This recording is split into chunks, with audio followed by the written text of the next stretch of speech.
တကွာလုံးကအထွတ်အထိပ်လို့အတိအမှန်ပြုထားတဲ့ rank 5ဆိုတဲ့ထီနန်းကိုစိုးစံခဲ့တဲ့လူတစ်ယောက်သူ့ရဲ့လက်ချောင်းတစ်ချက်လုံးနဲ့ game တစ်ခုလုံးကကြံ့ကြမအောင်ဆုံးဖြတ်ခဲ့တဲ့ game logger ရဲ့စက်မှန်တဲ့နှက်ဖြားတစ်ပါဒီလိုစွမ်းအားကြီးတဲ့လူတစ်ယောက်တောင်မှပဲဘာမှမသိတဲ့ level 999 boss အကောင်ရှိပါစက္ကန့်ပိုင်းအတွင်းသူ့ရဲ့ hero တွေအကုန်ပြချခဲ့ရပါတယ်ဖုံးဆက်ခွင်တစ်ခုလုံးမှောင်မသွားခင်အဲ့ boss ကဖုံးမြနဲ့ပြီးဖောက်ထွက်ပြီးဟန်ကိုစိုက်ကြည့်ရင်ပြောလိုက်ပါတယ်မင်းကိုငါရှာတွေ့ပြီအမောင်လူထဲမှာဟန်ပြန်ပြီးလိုးထလာပါတယ်သူ့ရဲ့မြင်ကွင်းထဲမှာတော့ကစားသမားအသစ်တယောက်အကောင့်ဖောက်နေတဲ့မြင်ကွင်းတစ်ခုပဲရှိပါတယ်ပြီးတော့ဟန်ကသူ့ရဲ့ဆန္ဒမပါပဲ game ရဲ့ tutorial တွေကိုဆွဲခေါ်ခံလိုက်ရပါတယ်ဒီမှာဆိုရင်တော့သူက player တယောက်မဟုတ်တော့ပါဘူးသူအရင်တော့ဆူဆောင်းခဲ့တဲ့ဒန်နိုင်လာလက်နက်တွေလည်းမရှိတော့ပါဘူးအားနဲ့လူသားခဏကိုတစ်ခုတည်းနဲ့သွေးဆန်နေတဲ့ goblin တစ်ကောင်သူထိတ်တိုင်ရင်ဆိုင်ရပါတယ်မနေ့အသက်လူပြီးအောင်မြင်သွားချိန်နဲ့မှာအေးဆက်တဲ့အမှန်တရားတစ်ခုကဟန်ကိုရိုက်ခတ်လိုက်ပါတယ်သူအရန်ကျွမ်းကျင်ခဲ့တဲ့ pick me up ဆိုတဲ့အညာတာမဲတဲ့ game ကပါထဲမှာတားကောင်တစ်ကောင်ဖြစ်သွားခဲ့ပါပြီဒီကစားသမားအသစ်ကတော့ကန်ဆန်းရာကနေလူစားဟီရိုတစ်ကောင်ရရှိသွားခဲ့ပါတယ်ဒီဟီရိုကတော့ one star ပဲရှိတဲ့ဟန်နဲ့ရှင်အဆာဆာအရာတာလွန်တဲ့ဟီရိုတစ်ကောင်ဖြစ်ပါတယ်ရုတ်တရက်ပဲနေရာတစ်ခုပြောင်းသွားပြီသူတို့နှစ်ယောက်စလုံးရှုရှင်းနေရာကိုရောက်သွားပါတယ်ရှုရှင်းဆိုတာကတော့အစင်းနေတဲ့ဟီရိုတွေကိုအစင်းမြင့်တဲ့ဟီရိုတွေပေါင်းထည့်တာဖြစ်ပါတယ်ဒီနည်းအားဖြင့်ပြောရရင်အစင်းနေတဲ့ဟီရိုတွေကိုစတေးတဲ့နေရာပဲဖြစ်ပါတယ်ကမ္ဘာအဆင့်ဝင်အောင်ဆော့ခဲ့တဲ့လူဖြစ်တဲ့အတွက်ဟန်က game logger ရဲ့တမ်မနီစီကံကိုသူ့အတိဆုံးပါတန်မာတဲ့ကောင်စွန့်ရင်တိုးဖို့အတွက်အားနေတဲ့ကောင်ကအမြဲတမ်းစတေးခံရပါတယ်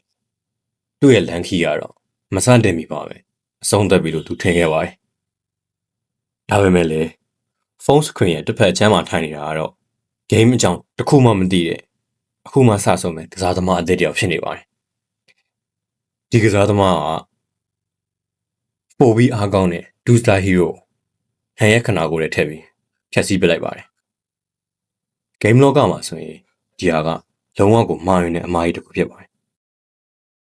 ဒါပေမဲ့လည်းဒီအမားကပဲဟန်ကိုတေမစ်လက်ထရနေကဲထုတ်ခဲ့ပါတယ်အခုမှဆိုရင်တော့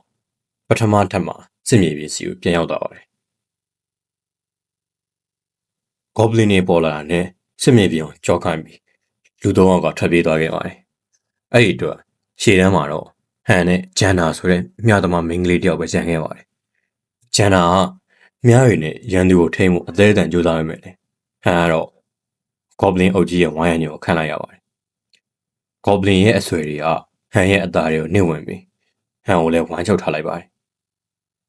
သူ့ရဲ့ဒစိမ့်စိမ့်စီးကြရင်ဟန်အတွက်ဂိမ်းမိုဘာဖြစ်ဖို့စက္ကန့်ပိုင်းပဲလိုပါတော့တယ်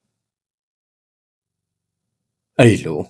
ဂေါဘလင်ရဲ့အဆွေတွေကသူ့ရဲ့အသားတွေကိုနှိမ့်ဝင်သွားတဲ့စက္ကန့်အတွင်းမှာပဲဒီငရဲကန်းတွေကိုဆွဲခေါ်လာတဲ့ level 999 boss monster ရဲ့ပုံရိပ်ကဟန်ရဲ့ခေါင်းတွေကိုပြန်လည်ရိုက်ခတ်လာပါတယ်အဲ့ဒီချိန်မှာ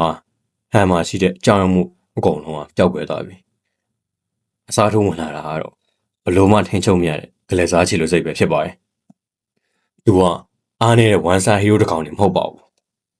သူကလူကီ pick me up blogger မှာအထွတ်အထိပ်နေရာမှာရပ်တည်နေခဲ့တဲ့လူတစ်ယောက်ပဲသူကမိစ္ဆာတွေကိုစိုက်ကြည့်ပြီးသွေးအေးနဲ့ပြောလိုက်ပါတယ်မင်းတို့ကောင်လေလူရေးတာမှားသွားပြီဒီလိုနဲ့ပဲပထမထပ်ကတိုက်ပွဲကိုအောင်မြင်ခဲ့ပါတယ်ဒါပေမဲ့ဒီအောင်ပွဲကိုဟန်ရဲ့သွေးနဲ့ရေးခဲ့ရပါတယ်ဟန်ငုံကြည့်လိုက်တဲ့အချိန်မှာတော့သူ့ရဲ့ညာဘက်လက်မောင်းတစ်ခုလုံးအကုန်းကနေပြတ်ထွက်သွားခဲ့ပါတယ်ဒီဟာကိုဖုန်းစခွင်နောက်ကမှာအေးအေးဆေးဆေးထိုင်ဆောင်နေတဲ့ကစားသမားကတော့တိမှာမဟုတ်ပါဘူးသူရှေ့တန်းကိုပို့ပြီးလက်မောင်းတစ်ဖက်အဆောင်ရှုံးခံခံလိုက်တဲ့ဟီရိုတစ်ကောင် pick me up game logger ရဲ့တမိုင်းတစ်လျှောက်မှာအဆင့်9နေရာမှာရှိခဲ့တဲ့ကမ္ဘာအဆင့်ဆရာကြီးတယောက်ဖြစ်နေတယ်ဆိုတာပါပဲအမောင်လူတွေကနှက်ဖျားရဲ့လက်စားချေမှုကတော့အခုစတင်မှာတော့မယ်